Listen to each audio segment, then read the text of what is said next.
교회력에 따라서 오늘부터 우리는 대림절 기간을 보내고 있습니다. 새로운 교회력의 시작이요.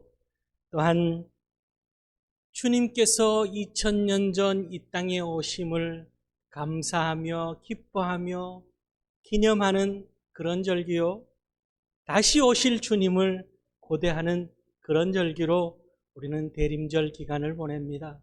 성탄절 4주 전부터 대림절 기간을 보냅니다. 오늘 우리의 마음 가운데 늘 있어져야 되는 것, 그 한 가지를 꼽으라 그러면은 주님이 내 마음 가운데 오시는 겁니다.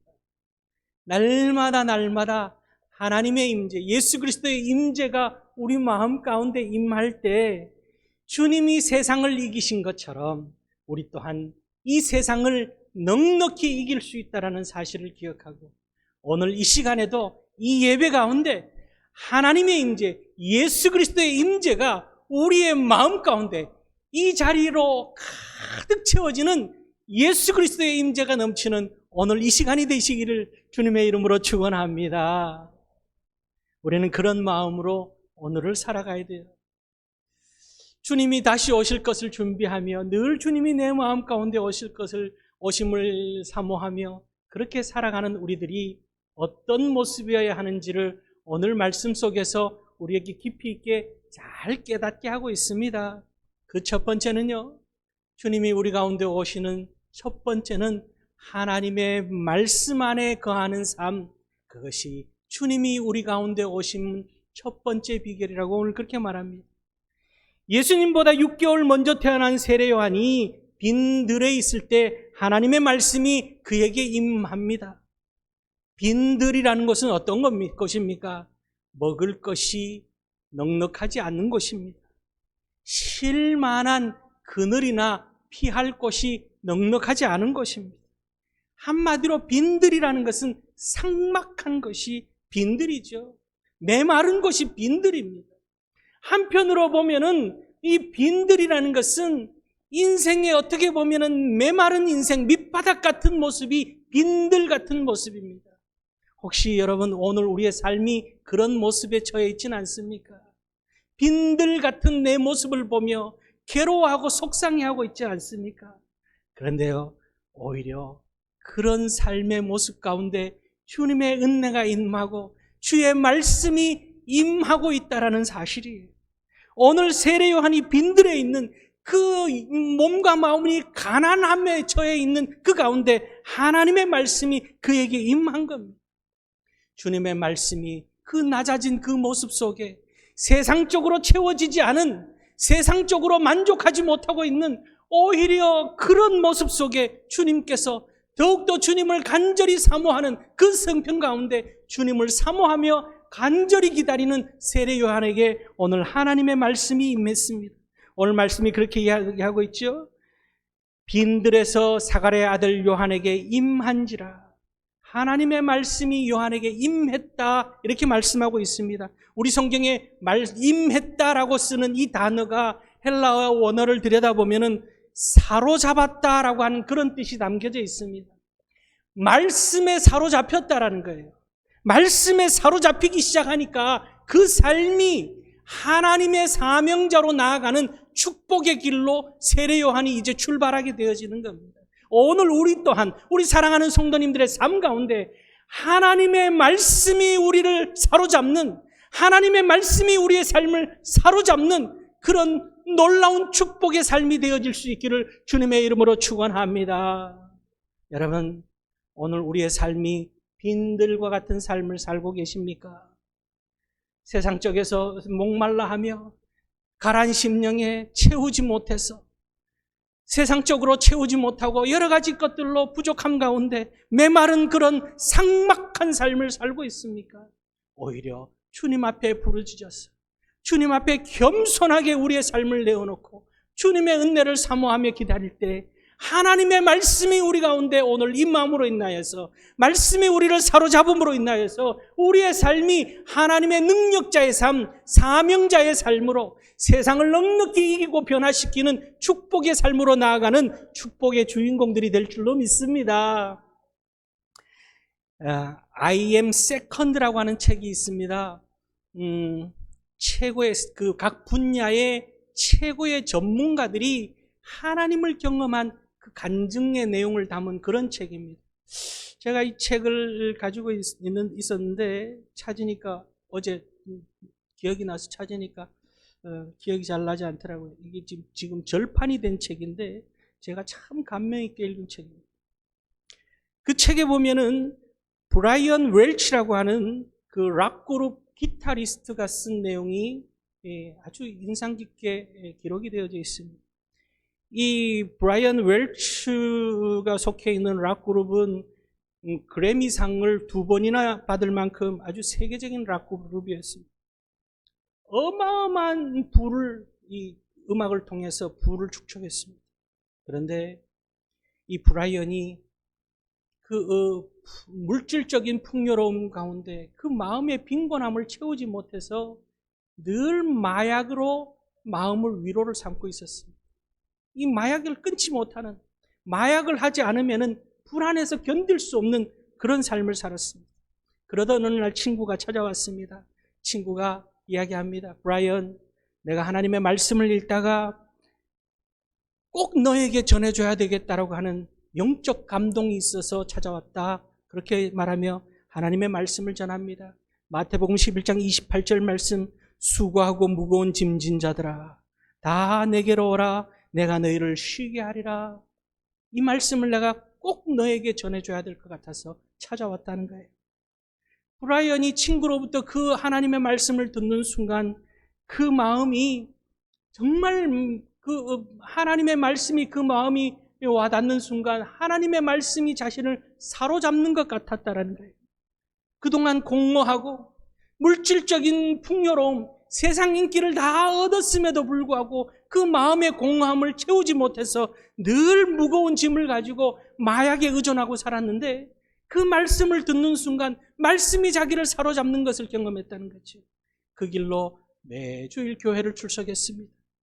교회를 출석하면서도 마약을 끊지 못했습니다. 끊어내야 되는데 끊을 수가 없는 거예요. 끊으려고 하니까 너무너무 불안해서 교회를 가면서도 마약을 끊지 못했습니다. 그러면서 기도했습니다. 하나님, 제발 이 마약을 제게서 제거해달라고. 그렇게 간절히 기도하는 중에 하나님의 음성을 듣습니다. 수고하고 무거운 짐진 자들아 다 내게로 오라, 내가 너희를 쉬게 하리라. 이 음성을 들은 거예요. 그리고는 너무너무 감동적으로 그 순간 하나님의 음성, 아버지 하나님의 그 사랑의 음성, 그 하나님의 말씀과 함께 나는 너를 비난하지 않는다, 나는 너를 사랑한다, 이렇게 하나님께서 마음에 깊은 울림을 주시고 그 길로 마약을 끊어냈다는 거죠. 그리고는 락밴드 그 그룹에서 탈퇴를 합니다. 이 브라이언이 탈퇴를 하니까 그 팬들이 그 비난을 합니다. 탈퇴했다고 비난을 하는데 이 브라이언이 그것을 아랑곳하지 않고 이 도로의 큰 광고판에 어떤 광고를 내냐면은 자기 사진과 함께 I am second 라는 광고를 내요. 하나님이 첫째요, 나는 그 다음이라는 거예요. 그동안 내가 전부인 것처럼 살았는데 하나님이 첫째라는 사실, God is first, 하나님이 첫째요, I am second, 나는 그 다음입니다. 그렇게, 그리고는 자신의 사진과 함께 문구를 이 도로의 큰 광고판을 자기가 사서 곳곳에 설치를 했습니다. 그 광고판에 있는 홈페이지를 따라서 많은 청년들이 들어와서 이 브라이언의 간증을 듣고는 회개하기 시작합니다. 회개 운동이 일어나기 시작합니다. 여러분, 말씀에 사로잡히면은, 하나님의 말씀에 사로잡힌 삶은 자신이 변화되어지고 세상을 변화시키는 능력이 있다는 사실을 여러분 기억할 수 있길 바랍니다. 말씀이 세상을 창조하셨고, 말씀이 죽은 자를 살리셨고, 말씀이 세상을 변화시키는 거예요. 오늘 우리 사랑하는 성도님들 삶 가운데도 하나님의 말씀이 우리 삶을 사로잡는 그런 은혜의 삶을 누리는 그런 우리 성도님들 될 수 있기를 바랍니다. 말씀 안에 생명이 있습니다. 말씀 안에 능력이 있습니다. 말씀만이 우리의 길을 이끌고 갈 수 있는 거예요. 넉넉히 이길 수 있게 하시는 것이 하나님의 말씀이라는 사실을 기억하고, 여러분, 오늘 우리 귀에 들려오는 소리들이 어떤 소리가 들려옵니까? 세상의 욕망을 부추기는 소리, 세상의 유혹을 일으키는 그런 탐심을 일으키는 소리, 또 우리로 하여금 염려하게 만드는 소리, 근심하게 만드는 소리, 그 모든 소리보다도 우리의 귀에 늘 들려져야 되는 것은 빈들과 같은 우리의 삶이라 할지라도 하나님의 말씀이 들려짐으로 인하여서, 말씀이 우리의 삶을 사로잡음으로 인하여서, 말씀 충만함으로 주님이 이기신 것처럼 넉넉히 이기는 삶을 살아가는, 주님 오심을 기대하는 그런 삶을 살아가는 축복의 주인공들이, 기적의 주인공들이, 승리의 주인공들이 다 될 수 있기를 주님의 이름으로 축원합니다. 두 번째는요, 회개하는 삶을 통하여서 주님 오심을 기다려야 한다는 거예요. 말씀에 사로잡힌 그 가운데 오늘 세례 요한은 회개하라 라고 외치기 시작합니다. 예수님께서도 공생애를 시작하면서 첫 번째 하신 말씀이 회개하라, 그 말씀이에요. 바꿔 말하면 삶의 방향을 바꿔라, 그 말씀인 거죠. 지금 가고 있는 그 길이 생명의 길이 아니고, 그 길이 복된 길이 아니고, 그 길이 능력의 길이 아니라, 그 길을 바꿔야만이 살 수 있고, 그 길을 바꿔야만이 복되고, 그 길을 바꿔야만이 하나님의 자녀로서 살아갈 수 있는 길이라고 그렇게 말씀하고 있는 거예요. 사도 바울이 다메섹 도상에서 하나님을 만납니다. 주님의 음성을 듣고 나서 그 길이 바뀌어진 거예요. 회개라는 것은 그저 내 잘못을 깨닫는 정도가 아닙니다. 길을 바꾸는 거예요. 완전히 길을 돌리는 그 모습으로 나아가는 것을 볼 수가 있습니다.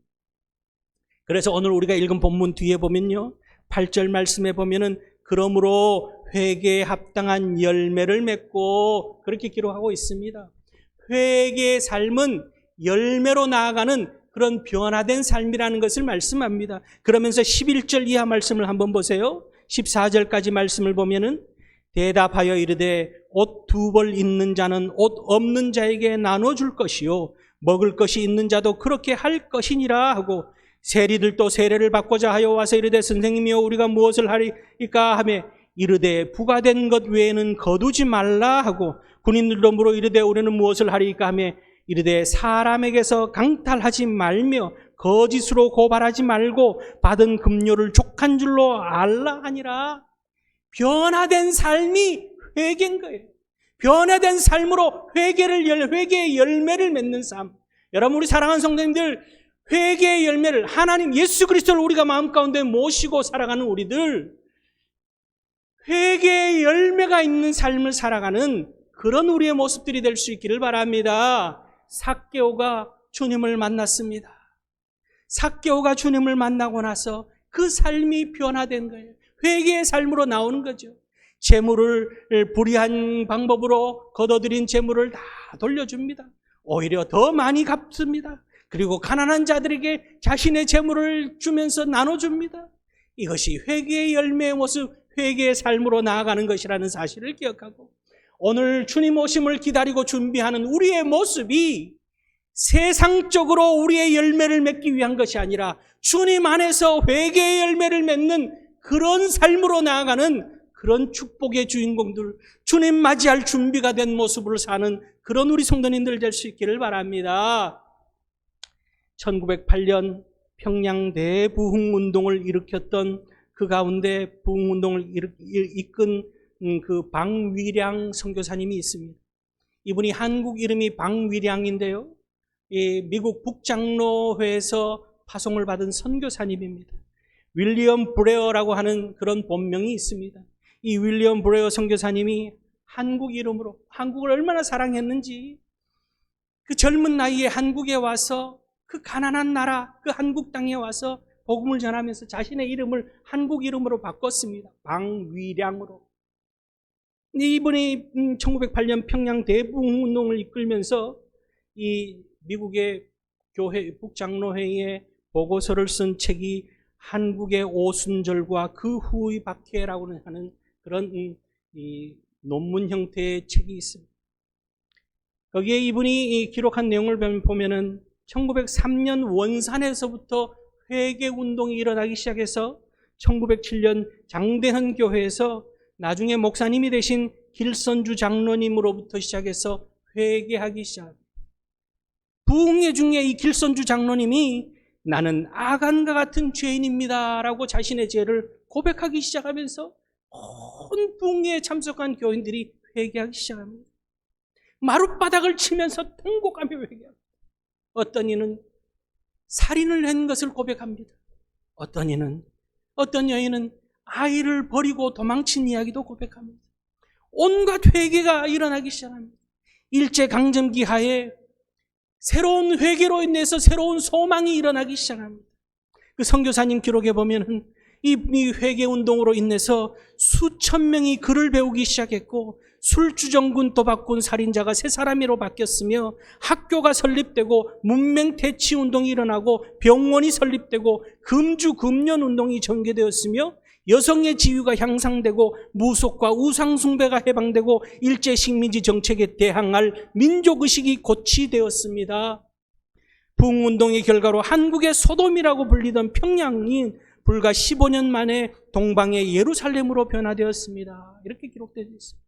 여러분, 오늘 우리가 기도해야 될 것은 오늘 이 땅의 현실을 바라보면서 안타까운 우리의 현실을, 메마른 이 땅의 현실을 바라보면서 참 온 나라가 이제는 정말 젊은이를 비롯해서 온 나라의 마약이 이제는 보편화되어져 있는 이 어둠의 세상, 경제적으로 곤두박질치고 있는 이 땅, 정치적으로 끊임없이 갈등이 벌어지고 있으며 남북 간의 긴장이 전에 없이 고조되고 있는 이 어려운 시기를 바라보면서 우리가 먼저 해야 될 것은 주님, 오늘 이 땅에도 이 같은 회개의 역사가 일어나게 하여 주시옵소서. 회개로 인하여서 우리 먼저 하나님 앞에 변화된 삶으로 나아가고 이 땅이 변화되는 놀라운 하나님의 축복이 있게 해달라고 그렇게 기도하며 주님을 기다리는 그런 우리들이 될 수 있기를 바랍니다. 우리 모두가 먼저 하나님 앞에 우리의 잘못을 고백하며 하나님 앞에 작은 것부터 변화된 모습으로 나아감을 통해서 이 땅에 다시금 하나님의 부흥과 하나님의 영광이 나타나는 정말 이 주님 오실 날을 기다리는 이 마지막 세대에 세계 곳곳에 복음을 전하는 그런 동방의 등불이 되어지는 이 나라, 또한 하나님의 복음으로 다시금 일어서는 주의 교회, 그리고 하나님의 변화된 모습으로 하나님의 사명을 감당하는 우리 성도님들의 가정 될 수 있기를 주님의 이름으로 축원합니다. 마지막으로요, 주의 길을 준비하는, 늘 준비하는, 언제 오셔도 주님 아멘 주 예수여 마라나타 주님을 맞이할 수 있는 준비된 모습으로 살아가는 그런 우리들이 되어야 합니다. 오늘 우리가 읽은 본문 4절 5절 말씀을 보면은 선지자 이사야의 책에 쓴 바 광야에서 외치는 자의 소리가 있어 이르되 너희는 주의 길을 준비하라, 그의 오실 길을 곧게 하라. 모든 골짜기가 메워지고 모든 산과 작은 산이 낮아지고 굽은 것이 곧아지고 험한 길이 평탄하여질 것이요, 이렇게 기록하고 있습니다. 옛날에는요, 왕이 길을 나서면은 그 앞에 전이대가 가서 그 길을 평탄케 합니다. 거친 땅을 고르게 하고 파여진 것은 메우고 높은 것은 깎아내리고 그렇게 왕이 평안하게 갈 수 있도록 그렇게 길을 곧게 만드는 작업을 했습니다. 왕 대신 예수 그리스도께서 우리에게 오실 길을 우리 또한 준비해야 되는 그런 삶을 살고 있습니다. 여러분, 우리 마음에 골짜기를 메울 수 있기를 바랍니다. 우리 마음에는 상처들이 있습니다. 깊고 얕은 모습의 차이는 있지만 미움의 상처, 분노의 깊은 골짜기가 우리 마음 가운데 있습니다. 우리뿐만 아니라 오늘 이 세상에, 우리 사회에 이런 골짜기들이 얼마나 많은지 모릅니다. 이것을 우리가 메워나가야 되는 거예요. 왕 되시는 주님을 기다리면서. 그래서 여러분, 우리 이렇게 기도해야 됩니다. 주님, 우리의 마음의 상처 골짜기를 메워주시옵소서. 더 나아가 예수님의 사랑으로 세상의 상처 골짜기를 메꾸어 나갈 수 있는 우리들 되게 하여 주시옵소서. 그렇게 기도하실 수 있길 바랍니다. 또 하나 산을 낮춰야 됩니다. 우리의 마음이 높아진 산 같은 모습들이 있습니다. 교만의 산, 고집의 산, 아집의 산, 불순종의 산이 나도 모르는 사이에 점점 쌓아 올라가고 있습니다. 끝없이 이 산이 올라가고 있는 우리의 모습들입니다. 우리 주님은 겸손의 왕으로 오셨습니다. 또한 주님의 은혜는 낮은 곳으로 임하는 거예요. 높고 높은 보좌에서 낮은 이 땅에 오신 것처럼, 더 나아가 구유에 나시기까지 낮아진 주님처럼, 십자가를 짊어지시기까지 왕이신 주님께서 낮아지신 것처럼 낮아지고 낮아지는 우리의 높은 교만의 산, 아집의 산, 불순종의 산을 다 깎아내리고 주님 앞에 이렇게 기도합시다. 주님, 내 마음의 교만의 산들을 낮추어 주시옵소서. 예수 믿는 우리가 먼저 주님 닮은 모습으로 겸손하여지게 하여 주시옵소서. 오늘 세상을 바꾸는 힘이 다른 데 있지 않습니다. 여기에서부터 출발하는 거예요. 또한 굽은 것을 바로 하라 말씀하고 있습니다. 우리의 마음이 굽어진 곳이 있습니다. 거짓된 것으로 굽어지고, 교활한 것으로 굽어지고, 위선적인 것으로 굽어져 있으며 부정적인 것으로 굽어져 있는 그런 우리의 마음의 모습들이 있습니다. 주님, 우리의 마음 가운데 늘 부정적이고 비판적이고 원망과 불평하는 그 모습들 바로 펴지게 하여 주시옵소서. 주님 닮은 모습으로 아름답고 귀하게 쓰임받는 모습으로 주님 바꾸어 주시옵소서. 그렇게 기도하실 수 있길 바랍니다. 마지막으로 우리의 마음에 험한 길이 평탄하여져야 된다고 말씀합니다. 우리의 마음에 거칠어진 부분들이 있습니다. 이것을 주님 닮은 모습으로, 온유한 모습, 따뜻한 모습으로 바뀌어져야 되는 거예요. 주님, 인생길에 거칠어진 저희 마음이 예수님 닮은 부드러운 마음, 온유한 마음으로 변화되게 하여 주시옵소서. 그렇게 기도하실 수 있길 바랍니다. 이렇게 준비된 모습으로, 평탄케 되어진 고든 모습으로 우리의 마음이 바뀌어지고 우리의 삶이 바뀌어져서 주님 언제 오실지 모르지만 주님 오실 때에 기쁨으로 맞이할 수 있는 왕 되신 그리스도를 우리 가운데 모실 수 있는 그런 늘 주님을 향한 마음으로 살아가는 그런 우리 성도님들 될 수 있기를 바랍니다. 주님께서 2000년 전 이 땅에 오신 것처럼 다시 오실 날을 우리는 고대하며 살아갑니다. 주님 언제 오실지 모르지만 늘 말씀 안에 거하며 우리의 마음을 회개함으로 새롭게 하여서 주님 오실 길을 예비하고 살아가는 그런 우리들 되어져서 평화의 왕으로 오셨고 기쁨과 소망과 사랑을 우리에게 주시기 위하여서 오신 주님을 우리 마음 가운데 모시고 이 땅에서 더욱더 빛을 발하며 주님 안에서 축복이, 은혜가, 행복이 넘치는 복 있는 삶을 살아가는 그런 우리 성도님들 다 될 수 있기를 주님의 이름으로 축원합니다. 기도하시겠습니다.